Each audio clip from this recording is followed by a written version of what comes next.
अब की बार महिला BC B में आरक्षित हुई है।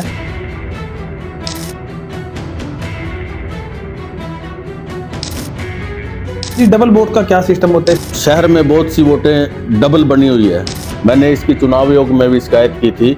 एक एक वार्ड में कम से कम 50 और 100 के बीच में मृतक वोटर है। और उसमें जवाबदेही किसकी बनती है? चुनाव कार्यालय और उपायुक्त महोदय की मेन होती है, क्योंकि वो पूरा जिला देखते हैं। क्या आपके घर भी वेरिफिकेशन के लिए आए थे BLO? नहीं अमन जी, मेरे घर कोई BLO नहीं आया, कोई नगर पालिका का कर्मचारी नहीं आया। अगर यह कार्य डोर टू डोर जाके किया होता तो इतनी कमियां और इतनी खामियां नहीं होती। यह क्वेश्चन आपको जनता से भी करना चाहिए। तो मतलब ऐसे हैं वोटर जिनकी अभी तक मृत हैं और वो ऐसे हाँ, मैं शहर से सैकड़ों की तादाद में आपको बता सकता हूँ।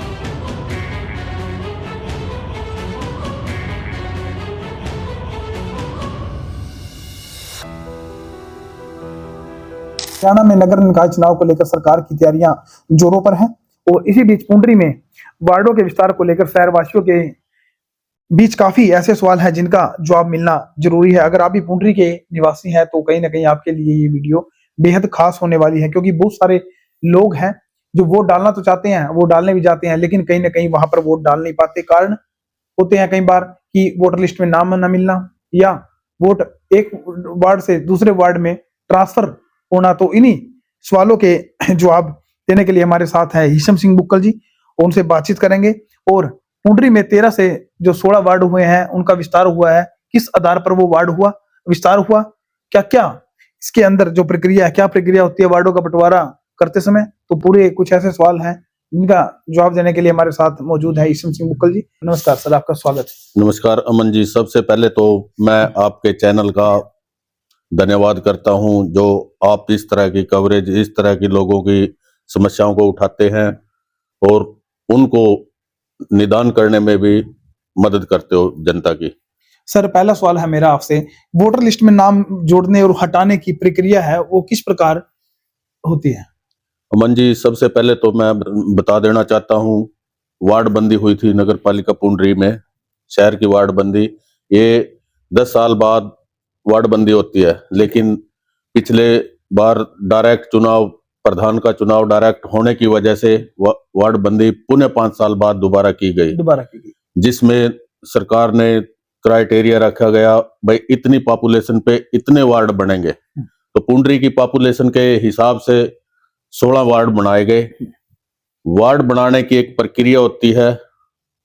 प्रक्रिया में कुछ मौजूद लोग होते हैं, कुछ मौजूदा पार्षद होते हैं या निवर्तमान पार्षद होते हैं, और जिसमें नगर पालिका सचिव और ये DC ऑफिस से एक और स्थानीय निकाय का नुमाइंदा होता है, जो वार्ड बंदी की प्रक्रिया को चलाते हैं। ठीक है सर। वार्ड बंदी का एक क्राइटेरिया होता है कि उसमें इतनी पॉपुलेशन हर वार्ड में होनी चाहिए, लगभग समान पॉपुलेशन के आधार पर वार्ड बंदी की जाती है।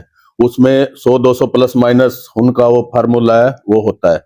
लेकिन वार्ड बंदी जो की गई है वो एक पक्षपातपूर्ण रवैये से की गई है। ना तो पॉपुलेशन का समान बंटवारा है, ना ही वोटों का समान बंटवारा है। पार्टिकुलर वार्ड में, किसी वार्ड में 600 वोट है, किसी में 700 वोट है, किसी में 800 वोट है, और कई वार्डों में तो 12-12, 1300 वोट हैं, जो कि मतलब इसको पारदर्शिता नहीं दिखाता कि वार्ड सही रूप से बने हैं। वोटों का इतना ज्यादा डबल मार्जिन होना, एक ये अपने आप में एक वार्ड बंदी गलत होना साबित करता है। सर, कौन कौन सी आपत्ति है जिस पर हम दर्ज करा सकते हैं और कितना समय दिया जाता है सर आपत्ति दर्ज कराने? अमन जी, हरियाणा सरकार ने, लोकल बॉडी ने एक चुनाव का शेड्यूल जारी किया था कि भाई एक नगर पालिका द्वारा एक स्केच या रफ ड्राफ्ट तैयार किया जाना होता है। रफ ड्राफ्ट लिस्ट बनाई जाती है, जो नगर पालिका के कर्मचारियों द्वारा और BLO द्वारा की जाती है। बिल्कुल। तो घर घर जाके उन्होंने वो वोटें लिस्ट करनी होती है कि कौन सा वोटर किस वार्ड में फॉल करता है, उनका किस वार्ड में वोट रहेगा। तो नगर पालिका पुंडरी ने सिर्फ 2 दिन के समय में ही ये सारी प्रक्रिया पूरी की, जो कि 2 दिनों में ये वार्ड बंदी से के बाद जो वोटों का बदलने का, वार्डों में बदलने का क्रम होता है, वो 2 दिन उसके लिए काफी नहीं है, नहीं। क्योंकि घर घर जाना होता है। जो भी स्टाफ लगा हुआ था उन्होंने जल्दबाजी में किसी वार्ड की वोट किसी वार्ड में जोड़ दी, किसी की किसी वार्ड में। शहर वासियों को ये नहीं पता कि मेरी किस बूथ में, किस वार्ड में मेरी वोट है।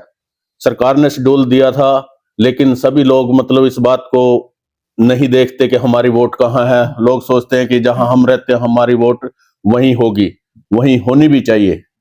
लेकिन कर्मचारियों की नाकामी या प्रशासनिक नाकामी कह सकते हैं इसको, कि वोटों का एक दूसरे वार्डों में चले जाना।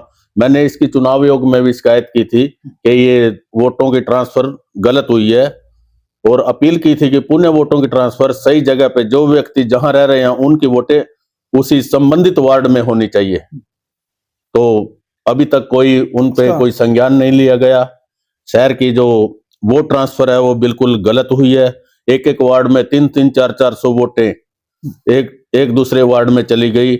इससे साबित होता है कि वोट ट्रांसफर गलत हुई है। तो जी, डबल वोट का क्या सिस्टम होता है, इसके बारे में पूर्ण रूप से एक बार जानकारी दे, और इसमें जवाबदेही किसकी बनती है? अमन जी, शहर में बहुत सी वोटें डबल बनी हुई है। अच्छा सर। दूसरे वार्डों में भी बनी हुई है, और जिस वार्ड में रह रहा है उस वार्ड में बनी हुई है, या सेम वार्ड में भी डबल डबल वोटें हैं, जो कि डबल वोट नहीं होनी चाहिए। एक ही वोट का अधिकार है, एक ही वोट होनी चाहिए। कुछ लोगों ने जो गांव में भी रहते हैं और शहर में भी रहते हैं, उनकी गांव में भी वोट है, उनके शहर में भी वोट है। वोट आदमी एक ही जगह कास्ट कर सकता है, या तो उन्होंने गांव से शहर में ट्रांसफर करानी चाहिए, तो वोट एक ही जगह होनी चाहिए, एक ही वोट का अधिकार है।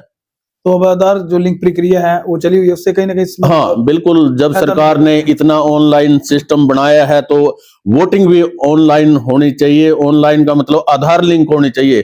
पार्टिकुलर आदमी ही वोट डाले जिसकी वोट है, आधार लिंक से वही आदमी वोट डालेगा जिसकी वोट है। इससे बोगस वोटों का खतरा नहीं रहेगा। कोई ऐसी वोटें आई आपके सामने जो एक उस वार्ड में भी है और वही वोट उसे में भी है? हाँ, मैंने इसकी शिकायत चुनाव आयोग में भी की है। हुई है। हाँ, लेकिन उस पर अभी तक कोई संज्ञान नहीं लिया गया। एक एक वार्ड में कम से कम 50 और 100 के बीच में मृतक वोटर है। ठीक है, तो सर उसमें जो नहीं होने चाहिए, उसमें बीएलओ प्रॉपर कार्य नहीं करते। बीएलओ या फिर अपने इलेक्शन ऑफिस, चुनाव कार्यालय और उपायुक्त महोदय की मेन होती है, क्योंकि वो पूरा जिला देखते हैं। तो मतलब ऐसे हैं वोटर जिनकी अभी तक मृत हैं और वो ऐसे हाँ, मैं शहर से सैकड़ों की तादाद में आपको बता सकता हूँ। एक वार्ड में 50 से लेकर 100 तक मृतक वोट है। तो उसमें उस परिवार का कर्तव्य बनता है या ज्यादा उसके बारे में जागरूक करने का? ऐसा जब भी चुनाव आयोग का शेड्यूल आता है वोट बनने का, कटने का, हर साल में 2 बार भी शेड्यूल आता है, जिसमें नई वोट बनती है और वोटें कटती हैं और वोटें ट्रांसफर होती हैं। लोग जागरूक नहीं होते, वोट कटवाने नहीं आते, तो बीएलओ की डोर टू डोर जाके पता करना चाहिए, या नगर पालिका में उन वोटों के मृत्यु प्रमाण पत्र होते हैं जो कि एक सबूत के रूप में उनके वोट काटने का काम करेंगे। क्या आपके घर भी वेरिफिकेशन के लिए आए थे बीएलओ?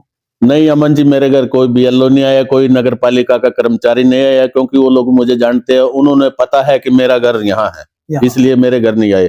अगर वो इस बारे में कंफर्म है कि फलां व्यक्ति का फलां जगह घर है, तो उसमें ना जाने की भी कोई बात नहीं होती। उसमें जाने की भी कोई जरूरी नहीं। हाँ जी, जिन आदमियों को वो नहीं जानते उनके घर जाने की जरूरत है और जाना भी चाहिए। इसकी जिम्मेवारी किसकी होती है सर? कौन इसको वेरीफाई करता है? इसके जिम्मेवारी मुख्य रूप से तो जिला उपायुक्त होते हैं, लेकिन नीचे जो कर्मचारी होते हैं, सचिव नगर पालिका या डीएमसी होते हैं, जो इनके हाई लेवल ऑफिसर होते हैं, उन्हीं की मतलब आपकी जिम्मेवारी होती है। किस आधार पर मैं किस प्रक्रिया के अनुसार वार्डों को बांटा जा सकता है, ये सवाल कहीं लोगों के मन में है। एक वार्ड बंदी की टीम गठित की जाती है अमन जी, जो पूर्व पार्षद या पार्षद उसमें होते हैं। मैं पहले भी बता चुका हूं, एक प्रक्रिया होती है, लेकिन वो एक पक्षपात पूर्ण रवैये से राजनीतिक बात होने के कारण वो एक दूसरे उसमें डाल देते हैं। भाई मैं यहां से चुनाव लड़ूंगा। पार्षद अपने अपने वार्ड अपने अपने हिसाब से सुनिश्चित करते हैं, जो कि वार्ड बंदी की प्रक्रिया में गलत साबित होता है। 13 से 16 वार्ड बनाने की जरूरत ये तो आधार पर? ये तो सरकार का पैमाना है भाई, इतनी पॉपुलेशन तक इतने वार्ड बनेंगे। पहले चुनाव ओड इवन का भी था इसमें, जैसे अब 16 वार्ड बनाए गए हैं, 17वीं वोट चेयरमैन की होगी, किसी भी हाउस में उसको वो प्रस्ताव पारित करने के लिए 17वीं वोट प्रधान की होगी, इसलिए वही 16 वार्ड बनाए गए हैं। उससे पहले ये ओड इवन में होते थे। ओड इवन में होते थे। हाँ जी। तो सर अब क्या लगता है आपको, जो ये प्रक्रिया की गई है, आपत्ति दर्जे करवाई गई हैं, तो क्या अमन जी, मैं तो आपके चैनल के माध्यम से और शहरवासियों की तरफ से अपील करता हूं कि पुनः वार्ड बंदी तो जो हुई ठीक हुई, लेकिन जो वोट ट्रांसफर है कम से कम वो तो इस समय ठीक करे। जो व्यक्ति जहां रहता है उसकी वोट उसी संबंधित वार्ड में होनी चाहिए। लोग वोट डालने जाते हैं, उनको प्रॉपर वार्ड में अपना वोट नहीं मिलता। एक तरफ तो सरकार कहती है कि वोट प्रतिशत बढ़ना चाहिए, लेकिन वोट प्रतिशत इन्हीं कारणों से नहीं बढ़ पाता कि उनको अपनी वोट का ही नहीं पता होता हमें वोट कहाँ डालनी है। कई बार वोट नहीं मिल पाती सर, ये भी हाँ, यही इसका मेन रीजन है। मैं रहता तो मान ले 5 वार्ड में और मेरी वोट है 8 वार्ड में। 8 वार्ड में ऐसे बहुत से हैं। और एक और बता देना चाहता हूं, लगभग 8-8, 10-10 साल के मृतकों के वोट नहीं काटे गए। 10-10 साल से वोटर लिस्ट में वो नाम है जो व्यक्ति 10 साल पहले, 5 साल पहले, 4 साल पहले जो जिनकी मृत्यु हो चुकी है, उनके नाम भी आज तक वोटर लिस्ट में ज्यों के त्यों बने हुए हैं, जो कि फर्जी वोटें डलती हैं और झगड़े का कारण बनते हैं। तो सर ये कर्तव्य परिवार का बनता है, फैमिली का, या उस अधिकारी का, मतलब जो ये मृत घोषित हो जाते हैं? देखो, जनता इतनी जागरूक नहीं है, ज्यादातर कर्मचारी अधिकारियों का ही ये जिम्मा होता है। जिस भी टीम को लगाए उनको पूरी ट्रेंड करके लगाए कि आपने डोर टू डोर जाके उन वोटों को पहचान करके संबंधित वार्ड में उसको परिवर्तन करें। तो आपने भी ऑब्जेक्शन लगवाए थे, तो आप उस दिन आपने? अमन जी, मैंने काफी ऑब्जेक्शन लगवाए थे, काफी तो उन्होंने ठीक कर दिए। बाकी उनमें से भी बहुत से वो रहते हैं जो उन्होंने या तो फार्म छुपा दिए या मिलीभगत के कारण उनको सही इम्प्लीमेंट नहीं किया। मतलब इम्प्लीमेंट नहीं किया जी।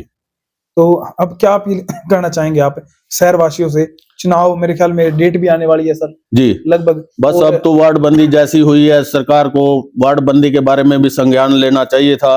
वार्ड बंदी एक एंटी क्लॉकवाइज या क्लॉकवाइज होती है। अमन जी, एक वार्ड 5, 6, 7 ऐसे आता है, 5, 6 के बाद तो वो कंटिन्यूटी में होने चाहिए। 5, 6, 7 ऐसे सिमेट्री बननी चाहिए उनकी, लेकिन 5 के बाद 9 वार्ड आ जाता है, 9 के बाद 3 वार्ड आ जाता है। उनकी लोकेशन और उनको जो नाम दिए गए वार्डों को वो भी गलत है। आपका मानना है अभी वो भी गलत है? जी। तो सर इसी बीच को लेकर आपसे सवाल पूछना चाहूंगा, अब की बार महिला BC-B में आरक्षित हुई है पुंडरी चेयरमैन पद के लिए चुनाव जी। तो शहरवासियों से क्या अपील करना चाहेंगे, किस मुद्दे पर? क्योंकि पिछले 5 साल आपने देखा होगा कितना पुंडरी के अंदर विकास हुआ, क्या क्या हुआ, तो अब कैसे उसको चुने अपने जो चेयरपर्सन प्रतिनिधि है, चेयरपर्सन है, तो किसी प्रकार की उनका होना चाहिए रवैया या काम के प्रति बात करें? अमन जी, पिछले 5 साल विवादित ही रहे हैं। शहर का दुर्भाग्य है कि उथल पुथल, राजनीतिक उथल पुथल होती रही है। कभी चेयरमैन कोई, कभी चेयरमैन कोई। इससे शहर का विकास बाधित होता है और पार्षदों की खरीद फरोख्त होती है। इससे मतलब विकास कार्य बाधित होते हैं। काफी प्रत्यारोप भी लगे पिछली बार, आपने देखा होगा। कभी चेयरमैन आरोप ऐसे नहीं लगते, कुछ ना कुछ तो जरूर होगा, तभी आरोप लगते हैं। कुछ ना कुछ जरूर था इसमें। राजनीतिक हस्तक्षेप बहुत ज्यादा था। ईशम जी, मिट्टी उठाने का मामला भी काफी पुंडर का चला था। हाँ, मैं तो कई बार कह चुका हूं, आपके चैनल के माध्यम से भी कह चुका हूं कि इसकी निष्पक्ष जांच, और जिसने इस प्रकार के घपले किए हैं, ऐसे धार्मिक तीर्थ पे गोलमाल किया है, उनको जरूर सजा मिलनी चाहिए। उनको सरकार को संज्ञान लेना चाहिए। सर क्या लगता है आपको 5 साल पिछले नगर पालिका के द्वारा काम हुए हैं, जो पार्षद बने थे उनके द्वारा, या फिर ऐसे ही वो एक दूसरे पर आरोप प्रत्यारोप में उलझे रहे, ऐसे ही कुर्सी गिराने में लगे रहे? क्या लगता है आपको? जब ऐसी प्रक्रिया चली हो, एक दूसरे को गिराने का कार्यक्रम चलता रहे, तो विकास कार्य मुश्किल से हो पाते हैं। और जो भी विकास कार्य हुए हैं उनकी गुणवत्ता भी सही नहीं है। उनकी गुणवत्ता किसी अच्छी एजेंसी से उनकी वो मटेरियल की जांच या ऐसी कोई जांच होनी चाहिए, जो कार्य होने से पहले उनकी जांच हो, तभी वो मटेरियल लगने चाहिए। सर BLO किसको इसके अंदर बनाया जाता है? अमन जी, बीएलओ का मतलब होता है बूथ लेवल ऑफिसर, जो वोटें बनाने का कार्य करता है, वोटें हटाने का कार्य करता है, पार्टिकुलर वार्डों में ट्रांसफर करने का कार्य करता है। ये सरकार द्वारा या तो टीचरों को या कई जगह आंगनवाड़ी वर्करों को लगाया जाता है। तो सर मेरा एक सवाल बीच में अधूरा रह गया कि अब की बार किस तरह के जो उम्मीदवार हैं उनको पब्लिक चुने, क्योंकि इलेक्शन बड़ा रोमांचक मुकाबला इसके अंदर होगा जी सर। अमन जी, मैं तो शहर वासियों से अपील करता हूं, अच्छे नुमाइंदे को चुने, ईमानदार व्यक्ति को चुने, जो शहर के विकास में अपनी अहम भूमिका निभाए और लालची नहीं होना चाहिए। पब्लिक की सेवा के लिए ये पद होते हैं, पब्लिक की सेवा करनी चाहिए। शहर में नाम कमाने का मौका होता है, अच्छे व्यक्ति को वोट दे। शहर वासियों से यही अपील करता हूँ। सर क्या बीएलओ और नगर पालिका के जो कर्मचारी हैं उनके द्वारा डोर टू डोर जाकर ये किया गया था भाई हाँ आपकी वोट कहाँ पर ट्रांसफर हुई है, या उनको बुलाया गया हो सर आपकी वोट? अमन जी, मैं नहीं मानता कि बीएलओ और नगर पालिका के कर्मचारियों ने जाके डोर टू डोर यह कार्य किया हो। अगर यह कार्य डोर टू डोर जाके किया होता तो इतनी कमियां और इतनी खामियां नहीं होती। यह क्वेश्चन आपको जनता से भी करना चाहिए। जनता से कमेंट्स मांगो और लोगों को जागरूक करो कि इस बारे में अपने नगर पालिका सचिव से या अन्य कर्मचारी अधिकारियों से बात करें कि हम रहते यहाँ, हमारी वोट वहाँ किस आधार उद्देश्य से कहाँ हो गई है। तो ये थे हमारे साथ हिशम सिंह बुक्कल। तो आपके जो सवाल थे उनके जवाब हमने हिशम जी से लिए, और बखूबी आपके सवाल हैं जो बड़ी प्रमुखता से आपके उठाए, और इनका जवाब भी आपने हिशम जी के द्वारा सुना। और एक सवाल आपसे भी करना चाहूंगा पुंडरी शहर की जनता से, क्या आपके पास बीएलओ आए? क्या आपकी जो वोटें हैं उनके बारे में उन्होंने जानकारी दी कि किस वार्ड में आपकी वोट है, या आपके परिवार में कौन कौन सदस्य है चला गया है, या किसी क्या क्या जानकारी है ये आपसे उन्होंने ली या नहीं? इसके बारे में भी आप अपने विचार जरूर रखें, कमेंट के माध्यम से अपनी राय जरूर दें और बताएं कि क्या आपकी वोटों की जो जानकारी है वो आप तक सही रूप से पहुंच पाई है या नहीं।